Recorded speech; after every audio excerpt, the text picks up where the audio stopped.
Hi everyone, my name's Bromo and today I'd like to talk about Halo Combat Evolved. Halo as a franchise missed me for many years. My first ever console was the Sega Dreamcast, followed closely by the GOAT, the PS2.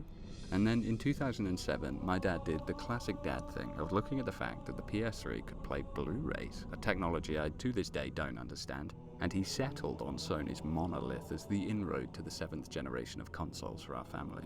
So while most of my friends were playing Gears of War, Fable, and most importantly Halo, my brother and I were split-screen co-op gods at the likes of Killzone 2, Call of Juarez Bound in Blood, Haze, and Uncharted. For a bit of Bromo lore, I was so good at Uncharted 3's multiplayer that I rose to the top 100 in Europe for TDM. Halo remained a bit of a mystery to me throughout my childhood.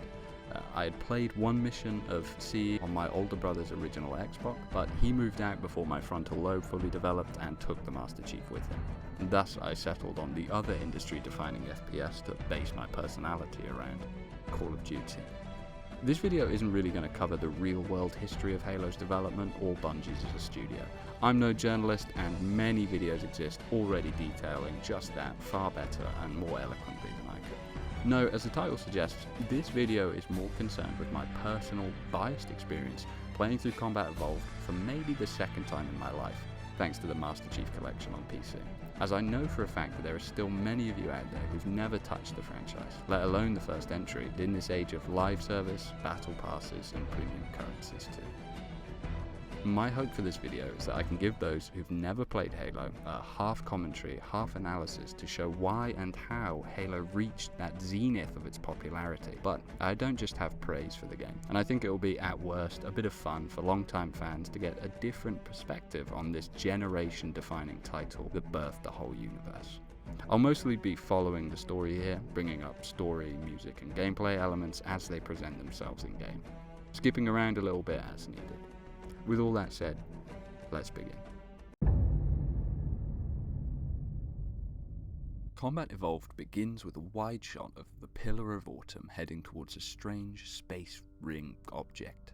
So far, so Star Wars, but the quiet, creeping, mournful strings that play as we're introduced to the ship's captain, Keyes, already fill us with an air of sorrow. Keyes and Cortana relay the Autumn's predicament. They've been tracked from a place called Reach, which I'm sure will never come up again. Their enemy is inbound with overwhelming force. Cortana's a purple hologram lady, and there's someone they need to wake up. A short montage plays covering the Autumn's various decks mobilizing for battle. Tanks, Warthogs, and Pelicans are moved into position. Marines and deck crew frantically run to their stations, and the man himself, Sergeant Johnson, is introduced. He serves little purpose here, aside from being standard sci-fi tough man model 84, but he charms regardless. Finally, a message appears on a screen before two texts. Unseal the hushed casket. The chorus thrums as the Master Chief is thawed out of cryo-sleep and the player is drawn behind that classic golden visor. Great stuff. The tutorial is next, and it's a 6th gen FPS tutorial. Admittedly, Halo set the mold for console FPSs that had previously centered around the GoldenEye 64 style, so it doesn't overstay its welcome, but it does force you to use inverted look controls for about 3 seconds, and the crime of using them should, in my eyes, get one instantly sectioned under the Mental Health Act. Our situation is about to get a whole lot more New Hope though, as the Covenant board the Pillar of Autumn, kill one of the cryotechs, and trigger the classic Halo theme to play. This initial escape sequence is, perhaps controversially, pretty good. You wind through the halls of the ship as small action vignettes play of the Covenant fighting pockets of human troops accompanied by the drums from the main theme. The percussion pounds as the Master Chief charges past his comrades, headed for the bridge and Captain Keyes. When we get to the bridge, Cortana lets that thang hang out, which is always appreciated, and Keyes gives us our directive. Get Cortana off the ship and keep her safe from the Covenant. Chief does talk a surprising amount here. Bungie established an existing warm relationship between him and Cortana, as well as a mutual respect with the captain. Keyes takes quick stock of the situation and gives the order to abandon ship, claiming that he'll be staying behind to attempt to land it. Cortana isn't pleased by this, but is outranked, outyanked, and crammed into the back of Chief's head. She remarks that his architecture isn't that different from the ship, which introduces this who, what is Master Chief thing that I can honestly say it's been so long since I've played one of these games that I don't know if it comes up again. Keyes gives us our first weapon that he apparently only has for decoration and sends us on our way. We round the corner to a squad of grunts, though we don't know that's what they're called yet, and are given our combat tutorial, which is code for figuring out the fucking strange controls that are part and parcel of such an early game. But playing this on PC is especially bizarre, as FPS controls were already pretty much figured out by this point, but regardless, we either remap or get used to it and continue on, picking up my all-time favourite Halo weapon, the assault rifle, and facing our first elite. Halo's core combat loop relies on the different Covenant enemy types we face. In this first mission, it's all grunts and elites, but this actually connects us more with the Covenant and makes the roles more obvious. What do I mean by this? Well, on the Autumn, you're often surrounded by Marines. Much has been said about the Marines being weak and fragile to make you feel more powerful in contrast. The Chief towers over them, and where they take careful cover and do sick combat roles, you just walk down an elite holding mouse 1 for dear life. It's effective, but the devs do something equally cool with the Covenant here. Thanks to the opening, we know that Master Chief is a very tall, green, armoured man with an energy shield that will recharge if undamaged for a short time. When we meet our first Sangheili, see, I know Halo lore, fuck off. He is at least as tall as us, probably taller since he's sort of hunched. He's blue, armoured, and has an energy shield. While I'm glad the Covenant aren't restricted to only elites and grunts for variety's sake, the parallels between them and the Chief and the Marines make the whole conflict feel more real.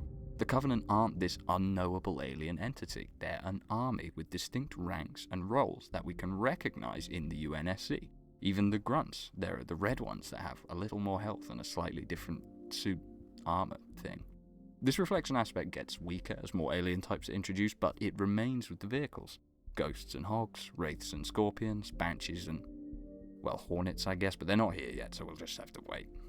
Magnum and AR in hand, we make our way through the grey, narrow corridors of the Pillar of Autumn, running into small squads of Marines and Covenant as we start to realise, fuck me, this pistol's good. We're given flanking routes led by explosions and gunfire to each next fight. Health packs are spread pretty evenly through the ship, so at least on normal, it's a fairly simple forward charge through the ship. I know I'm going to catch some flack off of long-time fans for not playing on Heroic the way it's meant to be played, but have you considered that I just don't fucking care? I'm 24, I'm recording this after an 8-hour shift, I cannot be fucked to play on anything harder than normal. Anywho, as I said, this video is just as much for first-timers as it is for veterans, and I'm generally not very good at PC FPSs yet, so normal it is. At this point in the swath I cut through the ship, I accidentally hit tab and was transported back to 2002 since I'm playing Anniversary. And honestly, I kind of thought I was having a stroke for about 2 seconds, but we soldier on through the Covenant and hear keys giving the abandoned ship order.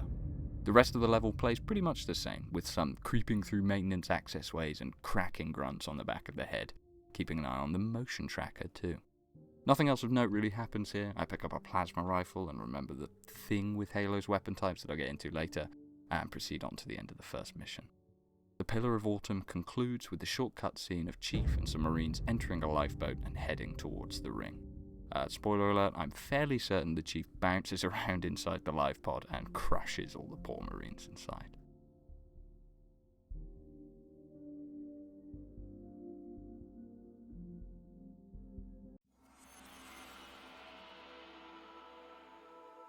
Combat Evolved's second mission, Halo, is all about contrast.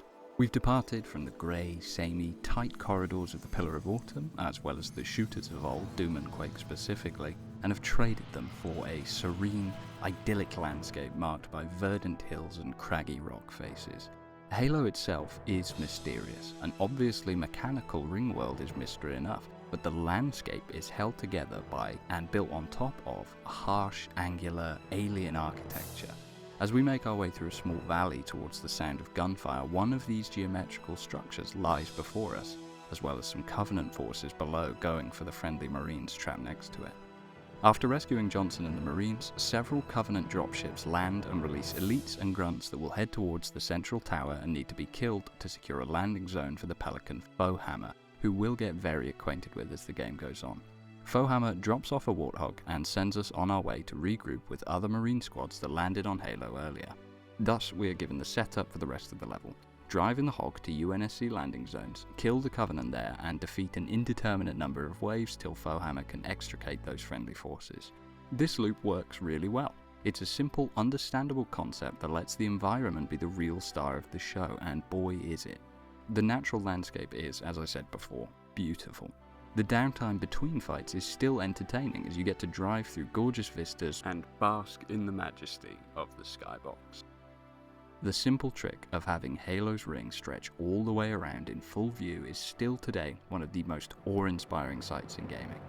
As good as the environment is, the contrast provided by the Forerunner architecture elevates it. And I keep coming back to that word, contrast. More than a side range of Citadel paints, it really feels like the whole purpose of this level, contextually, is the idea that we as gamers have played many shooters that boil down to corridors and monster closets, coloured keys and health armor pickups, and that's reflected in the Pillar of Autumn. But this is combat evolved, and Bungie gets off excellently here, starting us off with a classic setup and then opening the floodgates, or opening the regular gates, for a new kind of FPS experience.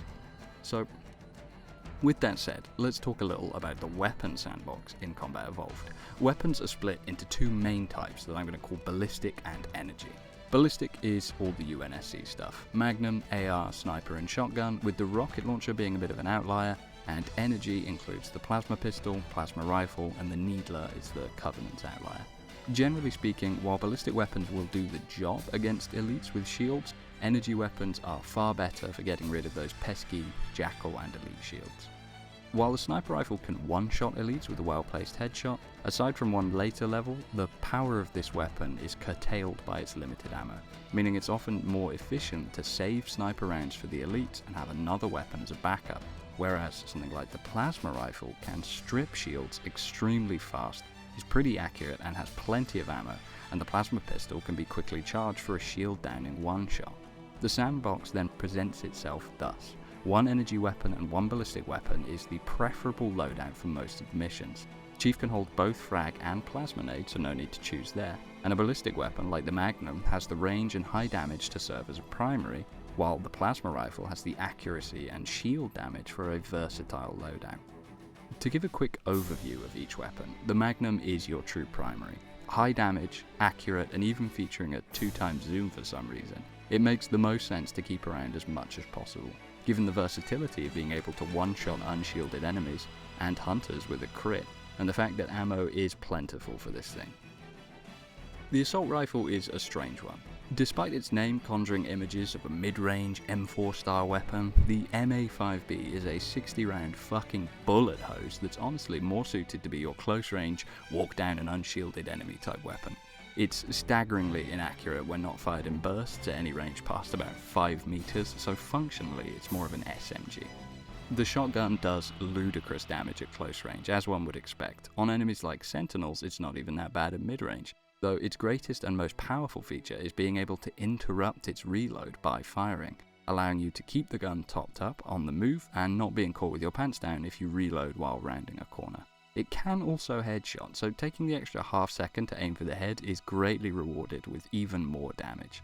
Perhaps its best pairing though is the plasma pistol, as that gun's ability to strip shields instantly combos very well with the shotgun's high damage. The Spanker is honestly more of a utility weapon most of the time. Its primary use is for wraiths, ghosts, hunters, and large groups of Covenant. As its ammo economy is understandably limited, its range also makes it great for dealing with more problematic enemies that haven't detected you yet in one of the game's larger levels. The sniper rifle feels amazing to use, whether it's carefully lining up precision shots on the heads of elites or quick, probably lucky flick no-scopes. The sniper's high accuracy and high damage make it a very fun weapon to use against the Covenant, and only the Covenant. The plasma pistol is one of those classic game weapons that often feels like it sticks around just because of brand recognition. In later games, specifically Infinite, it just fucking sucks and it struggles for identity.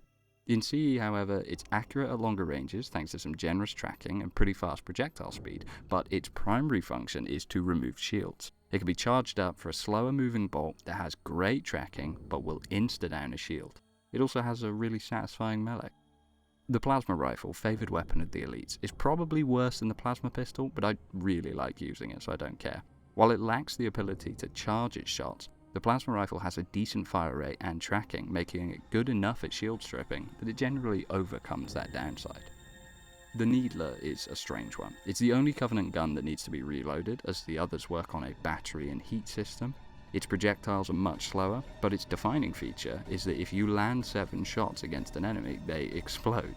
It's fun to watch and more fun to do, but the slow projectiles and overall weirdness make the Needler my least used Covenant weapon. I hear it's almost essential in Legendary though, so keep that in mind. Grenades are very simple. Frag grenades do slightly less damage than plasma, but can be bounced around corners for doing damage without risking yourself. And plasma grenades can stick to enemies for a guaranteed kill, but will also stick to walls, so can't be bounced. For a lot of people, grenades have more of a movement use than just damage, but I didn't really play with that at all in this playthrough. Overall, Combat Evolved's weapon sandbox is quite satisfying. Its core pillars of ballistic, energy and grenades create a nice loop that's easy to sustain, as UNSC weapons are plentiful around the ring and naturally the Covenant drop their weapons too. I'll have more to say on weapons here and there, but it's more enemy/arena dependent, so we'll cross those bridges as we get to them. The level ends with the final group of Marines rescued and Cortana-in-Chief heading to save Captain Keyes, who alongside the rest of the Autumn's command staff has been captured by the Covenant and taken aboard their ship. Keyes has been taken aboard a Covenant ship called the Truth and Reconciliation, and the Master Chief's next task is to board it and rescue him. In order to get on the ship, we'll need to use a gravity lift, and standing between it and us are more than a few Covenant troops. The music excels here. It starts out slow, almost dirge-like, with quiet strings building tension as we take out our sniper rifle and survey the Covenant position below. The drums kick in once the fighting starts though, and it feels great. We put some aliens in a montage and move on, while the drums quiet down and this beautiful song plays that is at once pensive, mysterious and inviting. We move along the cliffside, tabbing back and forth between Anniversary and classic graphics just for some perspective, and move forward. There are quite a few jackals here, and I'd like to take this time to mention that I fucking hate jackals. Sandbox-wise they work. They incentivize either using the right kind of weapon, being precise, or repositioning to get a good angle on them, as ballistic weapon shots simply bounce off their energy shields. I just don't like them. Moving through a small canyon, we arrive at the gravity lift. Guarded by several squads with reinforcement on the way, we endeavour to clear it and take control. Several waves drop down from the ship but are dispatched without much difficulty. The friendly Marines provide little more than a target-rich environment for the enemy, which is good for my dog ass as I'm not the only one getting shot at. Everything looks fine and dandy, and then Bungie jump scare me with 2 hunters. I accidentally left my mic on so you can hear me freak out a little bit here. Okay. Even whiffing 2 easy shots on the hunter's weak spot, but they're eventually no-scoped to death, and we are free to board the Truth and Reconciliation. Aboard the ship, the action kicks off almost immediately. Doors swing open and Covenant troops pour out. We kill them dead and move on. I get some more use out of the sniper here, as the Truth and Reconciliation nicely contrasts the angular, boxy Pillar of Autumn with smooth, rounded, almost organic-looking walls, and plenty of rooms with very high ceilings that provide a lot of space. I admittedly do get a little turned around here. The nav points don't really update as a modern games would, but we find our way through, despite some remaster weirdness in one of the corridors. The bulk of the gameplay for this mission is go down a hallway, go through a door, kill aliens, and go to the next door, with there often being some sort of blockage or obstruction forcing us to take a different path. The samey design of the TNR doesn't help with navigation, but after some back and forth I find a way forward. Into a hangar bay, the Marines and I are ambushed by more Covenant, including 2 more hunters, but thankfully I still have my sniper and the Marines distract the hunters enough for me to line up a clean shot on both. We get into a room filled with holding cells, but the captain isn't here. Instead we get some health and ammo, and as we make our way out, we meet our first 2 golden armored zealots. You can hear the exact moment I realise what kind of elite they are when I fucking ollie over one. Fuck off, dickhead. But in the end he gets me in 1 hit. I respawn and go deal with him and his mate. A sniper shot takes the first, and like 5 grenades and a plasma rifle finish the second. With that, we find Keyes safe and sound. Here we learn that Halo has some deep religious significance to the Covenant, which I find just so interesting, but it's not expanded on here. Keyes can somehow understand the Covenant guards, but I'm sure a fucking tie-in novel explains the whole thing. Regardless, we are now charged to escort Keyes back to the hangar so we can escape. Some active camo elites try to get the better of me, but luckily I randomly picked up a plasma pistol, so make short work of them. Keyes can also apparently fly Covenant dropships, which is neat. Though despite the Covenant's best efforts, we escape the Truth and Reconciliation and move to beat the enemy to Halo's control room. To find that, we'll need a map, which just so happens to be where the Covenant are currently headed. The Silent Cartographer is the Halo 1 mission. It's the one you see in all the video essays when people bring up CE. It's an open combat gauntlet, and the glorious Halo theme blares from the moment the loading screen fades. We're dropped off on a beach before a Covenant defensive line and get to the murdering. Foehammer gifts us a Warhog once the enemies have been dealt with, and we drive further up the beach with Marines on board. Halo's driving is okay. The Hog is pretty responsive, and making those longer corners in one drift with careful aim control is satisfying, but the slow top speed and sort of finicky controls can be a bit of a pain. We roadkill some bad guys, the Marine gunner on the back presumably kills something, and we head inside the Forerunner structure. Side note, I don't think they actually explain what the fuck the Forerunner are, and if it weren't for my prior knowledge of them, I reckon I'd be just lost. Our entrance to the Cartographer is blocked by some prick, and we are tasked to find our way through by any means necessary. So back up top and back in the Hog we go, after dealing with some dickhead jackals, of course. I whiff far too many shots on some easy enemies here, and rightly get smacked down for it. But the thing the Covenant don't know is I only need to win once. So we persevere and continue on. A pair of hunters guard the path ahead, and I'm caught without my magnum, so make do with the Matador plus Overshield plus Assault Rifle technique, and they go down with relative ease. We enter a Forerunner structure, find the security override for the door, and go back to the Cartographer. Ready to face off against that earlier zealot, I ready my rocket launcher, but am simply cucked out of my revenge by an unseen adversary. Chief continues regardless, we kill some more Covenant and even acquire active camo for the first time. And it's time to escape the Cartographer. The music begins to blare as we charge outwards, using the Spanker where we can and the AR everywhere else. My path is blocked once more by a zealot who is very sneakily hiding around a corner, but luckily I'd kept my launcher on me, so despite his ability to almost rocket jump, I was able to best him. Getting topside, Foehammer arrives to pick us up, and I lose my mind a little bit at a console. I don't really have that much to say about this mission, it's just very good. And if I have the desire to play Combat Evolved in the future, the Silent Cartographer is probably the mission I'll choose for some quick CE action. It demonstrates almost every strength the game has. Different enemy types, open design, the Warthog, the Marines and the weapon pool, it's just great stuff. But it's time to assault the control room. Foehammer drops us off from below, and we start.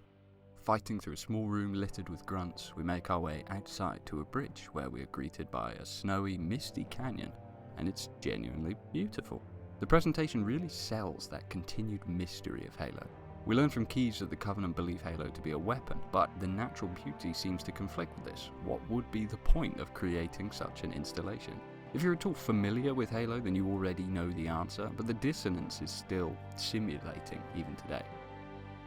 At the other end of the bridge, after absolutely clarting grunts, elites and jackals, my jump happy ass is reintroduced to the zealot, and despite my best effort to ollie him, his fuckload of health and move speed mean that I am also reintroduced to the energy sword. Quick respawn, mag dump and teabag later, and we're back inside.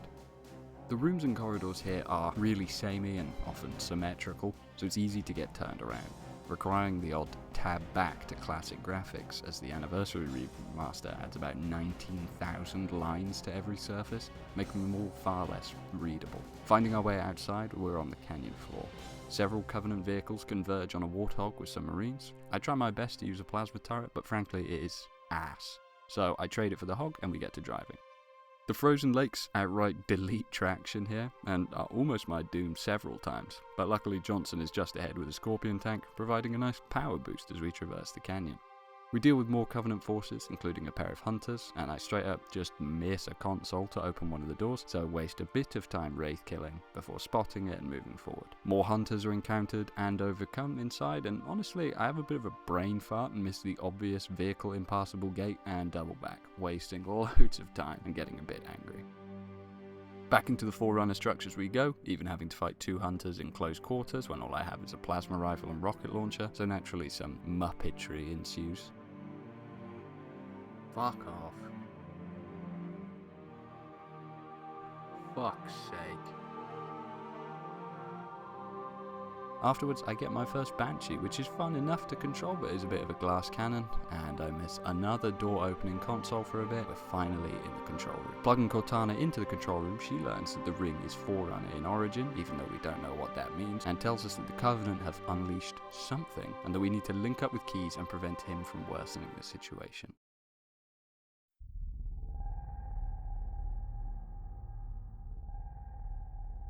"343 Guilty Spark" begins with a tracking shot of some grunts and jackals fleeing some unseen combat but are cut off by us and Foehammer. The atmosphere and ambience here is palpable. A dark, moody jungle conveys this lurking, looming dread that my 4 Black Cherry White Claw adult self found genuinely a bit spooky. The rain and darkness clouding the lower canopy of this alien jungle is perforated by odd natural green light seemingly growing out of the ground, as well as the unnatural floodlights, the origin of which is probably Forerunner but could also be UNSC forces. We fight our way through the in-place Covenant and are granted respite from the rain. The interior is harshly but evenly lit, so provides a nice contrast from the dense jungle above. Forcing our way through more and more enemies, we enter another room and find a lone Marine that has lost his mind. He can't recognise that the Chief is friendly and tries to kill us with his pistol. Taking cover lets us listen to him as he babbles about playing dead to avoid the monsters that took the others. You can, and I'm sure on higher difficulties you need to kill him, but I was feeling merciful given the previously mentioned 4 Black Cherry White Claws and let him alone to go feral. We move up to the second level, activate an energy bridge and cross above the previous arena and into a cutscene. Chief goes to open a door but hears something behind him, momentarily stopping to cover his back. When all looks clear, Chief opens the door and a dead Marine falls into his arms.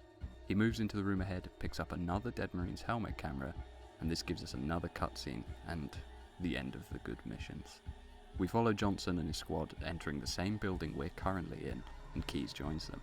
As they investigate a dead elite who's been scrambled on the inside, the group is ambushed by these hitherto unseen popcorn-looking guys.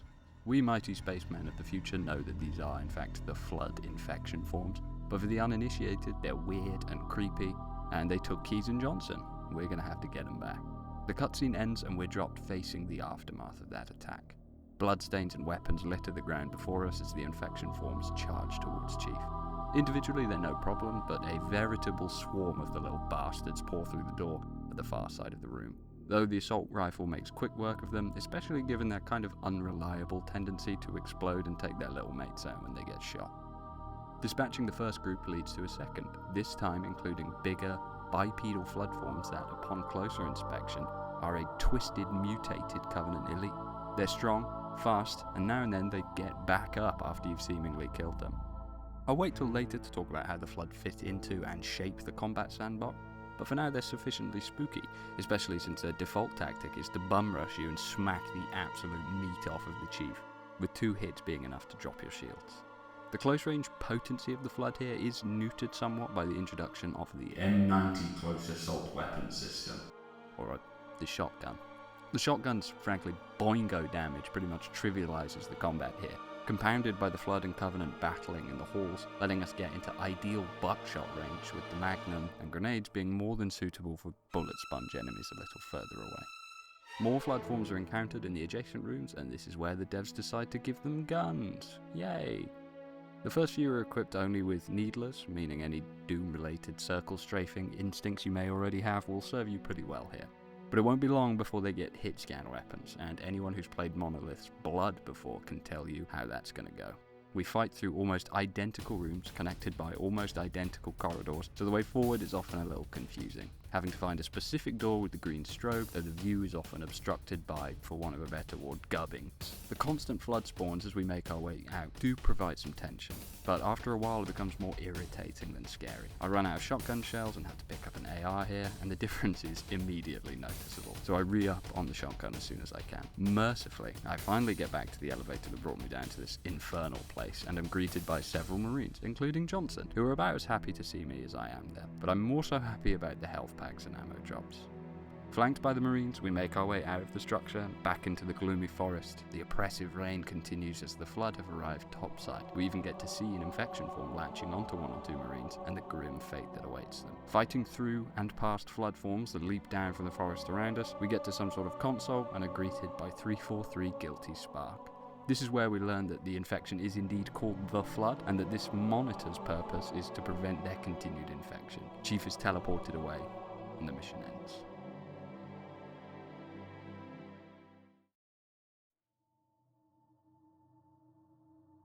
Guilty Spark teleports us to a faraway room and tells us we need to collect the Index before activating Halo's defenses and eliminating the Flood.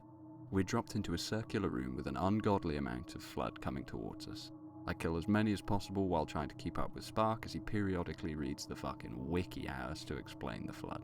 The library is infamous in gaming, as it's often referred to as Halo's worst mission. I'll get into why as we go on, but for now, while you watch the gameplay in the background, I'd like to go over how the Flood completely ruined CE's combat sandbox. To do so, let's talk about fighting the Covenant first. The Covenant are interacted with in different ways based on the composition of each squad. There are only 4 types in CE, being Elite, Grunt, Jackal and Hunter, but Elites and Grunts do come in different flavours, getting better weapons and more health or even active camo as the game progresses. The fun part of fighting the Covenant really comes down to the different ways you interact with each enemy type. Elites are normally a good target to be taken out first. They're generally equipped with plasma rifles, and their accuracy at mid-range plus their propensity to get enraged and go for melee when their shields drop make them the biggest threat in most Covenant squads that we encounter.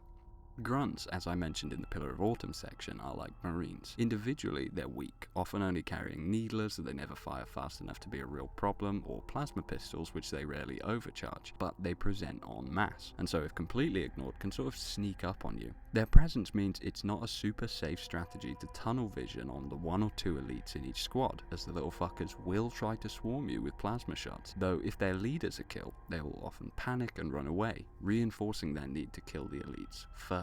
This composition is good enough with just these 2, but the Jackals add an interesting wrinkle. Like the Grunts, they're weak, also only equipped with plasma pistols and needlers, but the difference is their iconic shields. As mentioned earlier, most ballistic weapons are entirely ineffective front on, requiring either a reposition to get around them, precision shots with the Magnum or Sniper at range, and slightly less precision up close, or the simplest option, an energy weapon to drop the shield. Hunters are a bit of an outlier. Early game they're only encountered separate from the other Covenant enemy types, though they're always found in pairs. Their cannons do massive damage, and they will smack you down with a Dark Souls boss-like melee attack.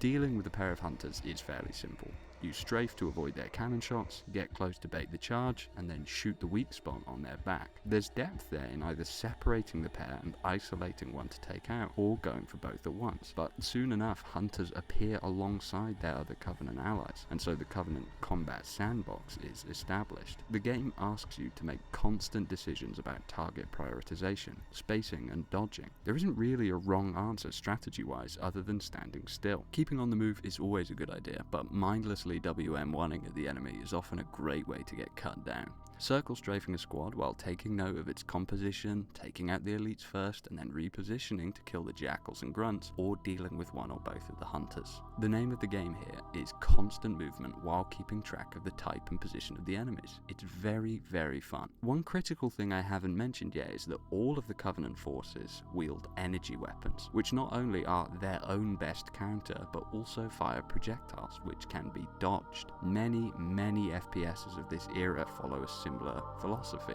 Giving AI opponents perfect accuracy is a horrible idea, and projectiles help ameliorate that potential issue. The Covenant are thus simply fun and engaging to fight. Once vehicles are thrown in as well, it adds even more layers. If you're in a Hawk, it behooves you to get in range for your gunner to shoot the baddies while you try to roadkill the others. But if you stop moving, you're at risk of either getting hit by a Wraith, Banshee or overcharged plasma pistol and having your day ruined, or your gunner dying and you losing a lot of your offensive potential. The Flood then. The infection and unarmed combat forms we meet don't follow the format set by the Covenant. They all rush towards you and do a melee attack. The infection forms fly at you, and it is possible to strafe them, but some pathfinding weirdness and the staggered spawns mean that strafing will often leave you sandwiched between Flood enemies, and despite the infection form's one-shot health bar and piss-weak individual damage, you very rarely fight few enough to not feel some pain. The combat forms on the other hand travel at ludicrous speed. They're capable of a jump equal to yours and have insane, untelegraphed range with their whippy tendril attack. Their biggest sin though, in my eyes, is being absolute bullet sponges while having very little hit feedback. When you shoot an elite, he staggers a little and his shield ripples all over his body. Grunts and jackals will flinch and scream. It's a great way to show the impact of your weapons and also show that you are hitting those targets when you're at further ranges. The Flood combat forms sometimes wiggle a bit, but otherwise there isn't really sufficient feedback to make you feel secure in the damage that you're doing. Since they lack energy shields, there's also a lack of distinct states like elites, who get angry and rush when their shields go down. Now, when you kill an armed Flood form, they sometimes just get back up with no weapon as the standard melee form, but to my knowledge there's no counterplay to this, so it just requires keeping track of not only the live enemies but the dead ones too. But not every dead Flood gets back up and there isn't a way to know which ones will. The final Flood type is the carrier form. Big wobbly dudes wobble towards you and when in range or when shot they explode, doing big damage and flinging infection forms outwards. The depth then is found by herding and grouping them so that one shot will kill as many others as possible, but this is hampered by the combat form's speed and jumps, so it largely fails to make that meaningful a change to how you fight the Flood as a whole. Compared to the Covenant, the Flood simply don't provide a combat sandbox that's equally fun and challenging. The Flood are introduced at the same time as the shotgun, which still does go damage to them at close range and thus sort of trivializes that initial encounter. But by the time we get to the library, there are enough ranged equipped Flood that stay just outside of one-shot range, but the other forms are too fast and too threatening in melee to reliably ignore while lining up on their mates. This issue is less noticeable at first, with the combat forms armed only with Covenant energy weapons and thus having projectiles that can be dodged, but in the library, the Flood have picked up assault rifles, magnums and shotguns. Hooray. These weapons are hit scan and therefore functionally undodgeable, by the way. Now, at this point, if anyone's worried about my mental health, don't be. All I need is a cigarette, a cherry Pepsi Max, and a fucking gun to kill myself. The problem is that we don't really have the tools to deconstruct squads of Flood in the same way that we do the Covenant. It successfully connects with the Flood as something different to the Covies. They don't feel like reskins, and despite literally using the bones and bodies of elites and humans, they have a markedly distinct feeling to their fights. Ludonarratively, this works. The Flood are effectively conveyed as something entirely other through both visuals and gameplay, but unfortunately it just isn't fun. It frankly ruins the fine balance in combat established throughout all the prior levels. Anyway, back to the library. We make our way around this circular arena. Every hallway is practically identical to the last. Occasionally we step onto an elevator and Guilty Spark does his happy-go-lucky dude routine while spouting technobabble and periodically disappearing to unlock a door and leaving you to defend yourself alone. These start out tense, bobbing and weaving through groups while piling on the damage where possible, juggling gunning down the armed Flood while avoiding or shotgunning those that get close. It takes precisely one encounter of this type though for this loop to cross over from Tenseville to I wish there was a catastrophic event at the Bungie office in 2002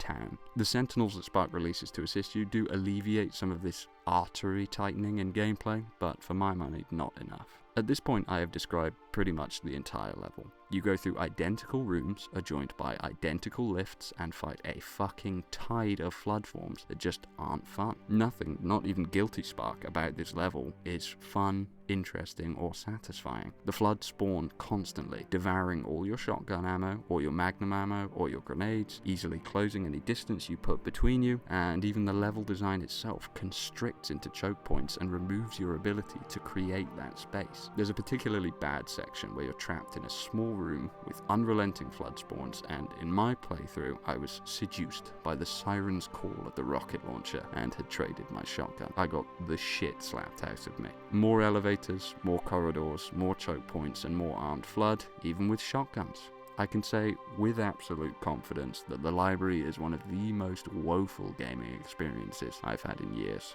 Mercifully, the last of the Flood are dealt with for now. We get the index, and Guilty Spark teleports us to the control room.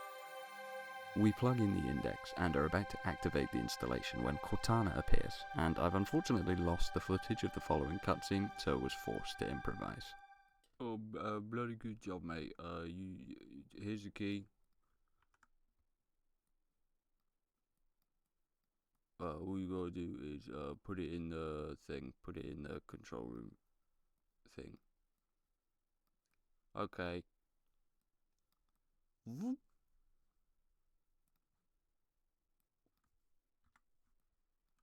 Chief, you fucking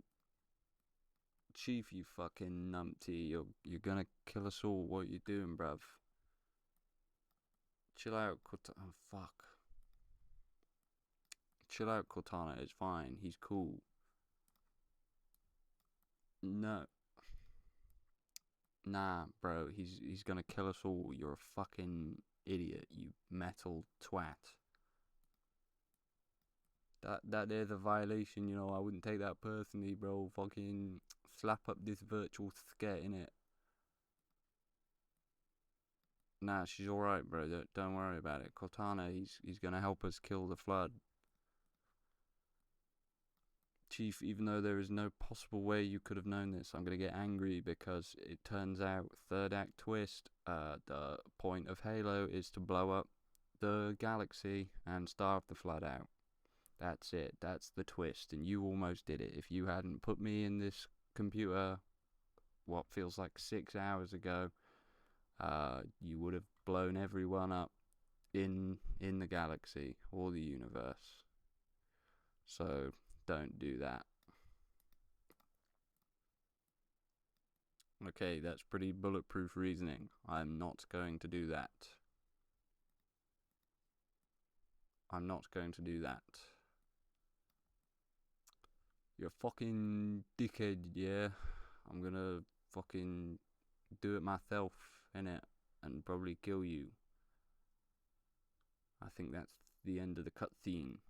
Here, the twist is revealed. The purpose of Halo, or as Guilty Spark calls it, Installation 04, is to, when activated, detonate and wipe out all life in the galaxy, depriving the flood of its source of food and bodies to make things with. Previously, if you can hear over the sound of your own screaming, Spark mentions that the flood were encountered by the Forerunner, and the reason they're on Halo was to be studied. Since the death or disappearance of the Forerunner, the flood lay dormant on the inactive Halo, biding its time for new biomass to encounter the installation, and the Covenant obliged. Narratively, I really like this. Before, we only had guesses as to the origin and purpose of Halo. We got its name from Keyes eavesdropping on the Covenant, who we're told harbour deep religious sentiment towards the ring and view it as a weapon. It would certainly be entirely reasonable to assume then that it was Covenant in origin, though comparing the mechanical details of Halo to the Truth and Reconciliation, we can see that they are nothing alike, and the Covenant's natural, purple, curvy design to all their vehicles cements a cohesive visual language for Covenant-built devices. Even their weapons follow this same theme. In contrast, Halo's structure is grey, angular but irregular,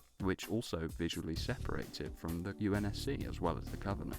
Halo's deepening mystery comes to quite a satisfying revelation here, marred only by the bullshit we've just waded through and potentially a lack of understanding of the Forerunner. I'd venture a guess that most people are at least somewhat aware of Halo's Forerunner species, given their high-profile return in Halo 4, but for the uninitiated, I can't imagine this reveal is as satisfying, though who's to say? Following that cinematic masterpiece, Guilty Spark turns the Sentinels on us and we are forced to destroy them. The Sentinels are floaty drone things that are a bit weak on their own but have an energy shield and will take some evasive action, but generally they're easily dispatched with a single overcharged plasma pistol shot. Cortana decides the only way to stop Spark is to blow up Halo. Not big blow up as is the function of the station, but small blow up with the Pillar of Autumn's fusion drives. The Covenant have followed us to the control room and can be seen fighting the Sentinels, though it's more likely that they'll both aggro towards the player, which is very fun and very cool. The music swells as we exit the control room and back into the snowy canyon we go. I look for the Banshee I left outside last time we were here to no avail, but do pick up a sniper rifle with depressingly few rounds, and I make my way to the canyon floor, fighting a few Covenant squads on the way down. I spot a spanker and immediately trade my sniper for it after getting rid of some troublesome elites, including a zealot. Once again I left my mic on and get a bit big for my boots thanks to the ego boost granted by the rocket launcher. Fuck around, find out, buddy. We commandeer a Banshee and head up to a thing. Cortana technobabble ensues, but the important part is that we have to go into a circular arena and step into a pulse generator, which will deactivate but at the cost of our shields. Wonderful. Naturally, stepping into the first one spawns some Sentinels, so any shields we recover are quickly stripped back. I argue with the Sentinels a little. Ah! Fuck off.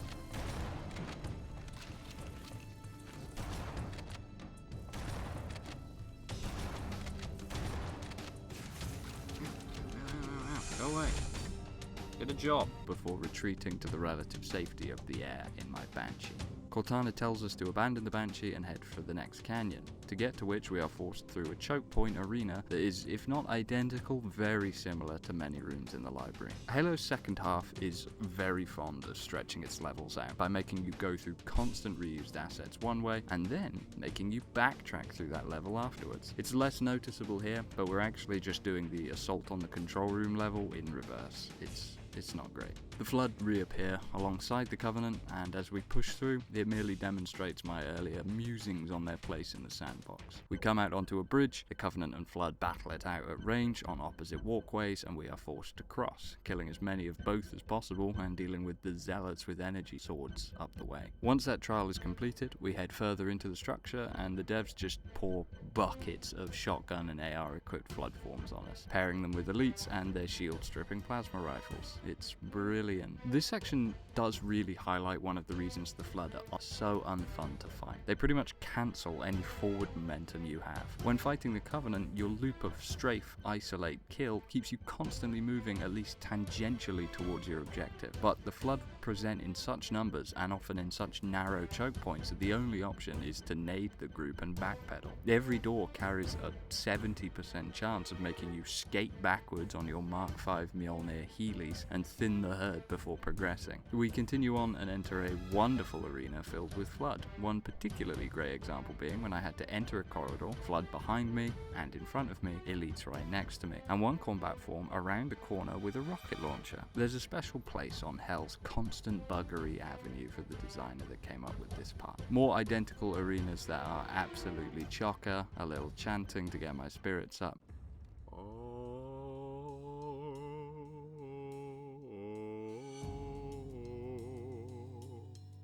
And we press on. We head down an elevator and have to make our way through another circular room that is apparently just one tile set, beset by Flood and even Banshees as we get outside. My frustration just mounted, and even Cortana caught a stray here. Oh sure, Cortana, let me get right on that, you stupid bitch. My bad mood is alleviated for about 6 seconds as I hear an elite on a ghost and try to speak to him in the tongue of his people. He is unreceptive to that, and thus I have to speak in the tongue of my people. Oh, fuck you. Fuck off and die. I die here. The Ghost and Banshee pepper me with shots while the in-place Covenant troops finish me off. On respawn, I'm forced to go down the lift again. Yay. After a couple tries, I commandeer a Ghost and just speed past the enemies. Back out onto the frozen lakes, though this time lacking the Scorpion. More arguments with the Covenant ensue as I make my way forward. They even stick my ghosts, and the red mist prevents me from seeing the Banshees to my left. The conveyance here I still think is quite bad. Cortana will often mention throughout the game the way forward or give little hints as to what to do next. Even now, if you try to leave, she'll chastise you, but there's no real guidance on where to get a Banshee. Naturally, I'd thought to go in the central tower and get in a scrap with the 2 hunters outside. I die after being harassed by the Banshee for too long. I acquire a new Banshee after much mental strain and losing 90% of my health bar, and have to head inside to the second generator. The generator room is, of course, filled with Flood and Sentinels, and walking into the generator removes all my shields. So at this point, I think I'd rather walk into South London at night than this generator. More Flood spawn in the doorway behind me, because why wouldn't they? But I wriggle past them and get back in the Banshee. I must have been some sort of dog-welding psychopath in a previous life, because the checkpoint I get is before I deactivated the generator, so I have to do that combat sequence with 1 pip of health again. I die several times, scream a little bit, and see if I can lower the difficulty to easy. I can't. At this point, it was about 2 AM, I was tired, hungry, a little bit drunk. This bullshit combined with a library beforehand was really weighing on me, and I had to vent my frustration to my mate Ricky, who loves Halo. I was on the pause screen here for about 45 minutes, so I'll fast forward through that for your viewing pleasure. I went for a cigarette, had a rum and lemonade, put on a YouTube video and got back to it. trading my Banshee for one with full health and avoiding the rocket launcher flood form. Scraping through the tunnels and fighting the flood within, we encounter another shitty flood fight. I bum around for far too long here because I didn't realise that this rock face was not a point of no return. My next goal, get another Banshee.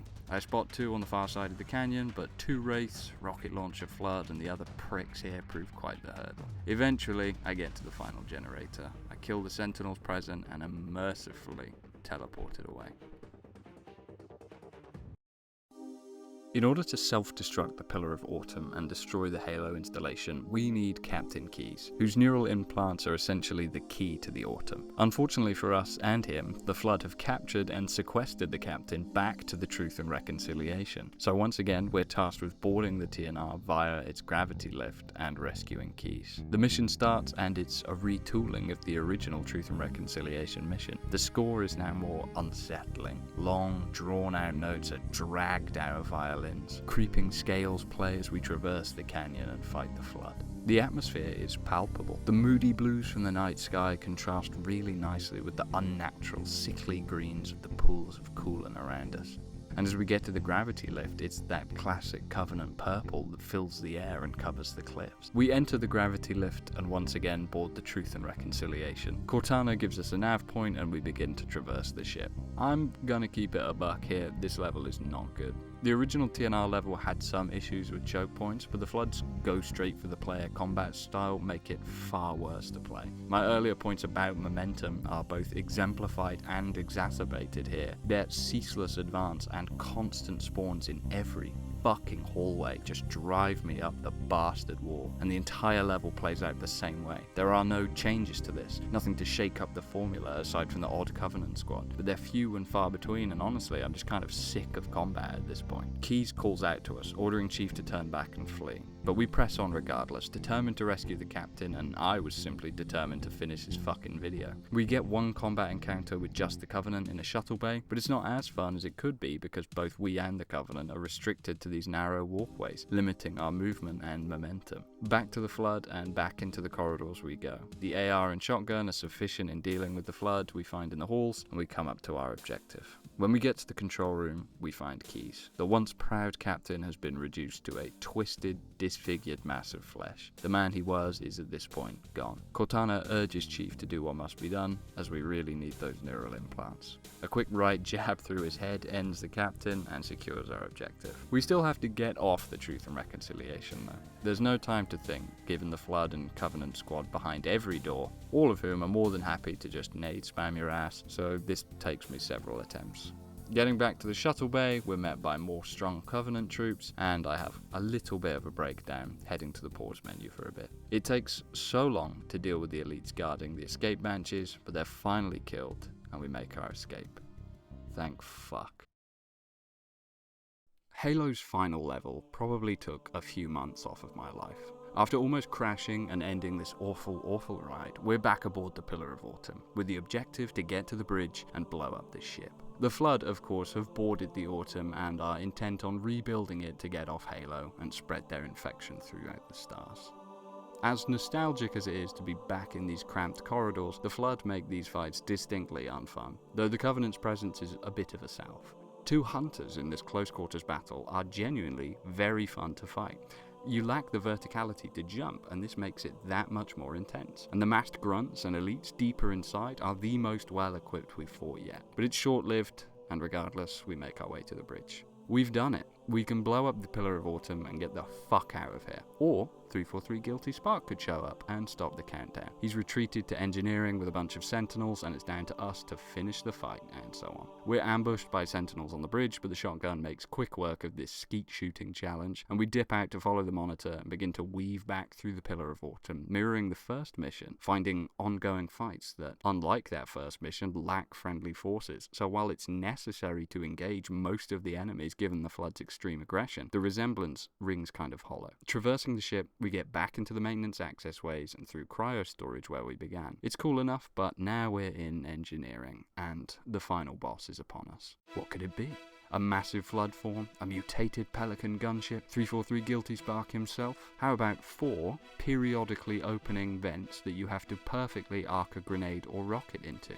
How cinematic. This fight is awful. The fact that the pulse-pounding vent-fighting action offers no inherent danger is remediated by the 400 flood combat forms and sentinels that swarm you while you try to get to the panel to uncover the vent, but if you fail to blow up the vent in time, it closes and then you have to get to the panel again. Fucking shoot me. I'm going to skip through here, but rest assured this was excruciating. Fighting constant flood and sentinel spawns while trying to pathfind and grenade ammo makes me want to commit several violent crimes. Allegedly, there's an armory somewhere with a rocket launcher, but I never found it. So 40 fucking minutes later, the vent things are blown up and the ship's reactor is set to pop. We get on an elevator and hop in a warthog for the final run of the game. The music kicks in and mercifully we can simply speed past the fighting going on around us. You'd have to be even worse than me at this game to fail here. It's pretty much a straight line to the finish. Foehammer comes to pick us up but is tragically downed by 2 banshees and we're forced to get a fighter of our own to escape the ring. The classic Halo theme plays as the ship explodes around us, the timer ticking down as we get closer to annihilation. We get to the longsword fighter, and Halo is done. The Pillar of Autumn detonates, wiping out the flood around it and destroying Installation 04 for good. A pretty spectacular explosion follows, and Chief and Cortana are all that's left. Cortana's quick to justify their actions, and tries to rest easy knowing that Halo is finished. But Guilty Spark mentioned other installations. The Covenant and humanity are still at war, and as the Master Chief says, we're just getting started.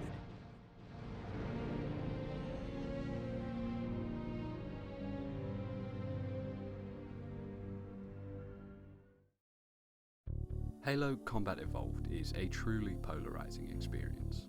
The first half seriously has some of the best that console shooters have to offer. The Covenant Combat Sandbox is always fun and engaging, the environment is beautiful and mysterious, and the story's slow burn really works. The second half just straight up sucks. I've talked combat to death at this point, so here I'm going to focus on the story a little. The Forerunner, the alien race that were around in the Milky Way thousands of years before humanity, and are responsible for the Halo rings, are barely mentioned or explained. All we know is that it's implied that they were wiped out by the flood, and that's why they built the installation. The twist that Halo is going to kill all life in the galaxy is certainly surprising in the moment, but there's no build up to this. Guilty Spark says that he needs the Chief's help to activate this installation's defenses, which, especially after seeing him unleash the Sentinels, sounds eminently reasonable. And our prior knowledge that the Covenant believe Halo to be a weapon that allows one to control the universe compounds this. It's not a huge deal, but it's symptomatic of a larger issue for me. The plot of Halo is okay, but the storytelling is undercooked. Short cinematic cutscenes often have really good cinematography, and the scene where we look through the helmet cam and are introduced to the flood is actually very effective.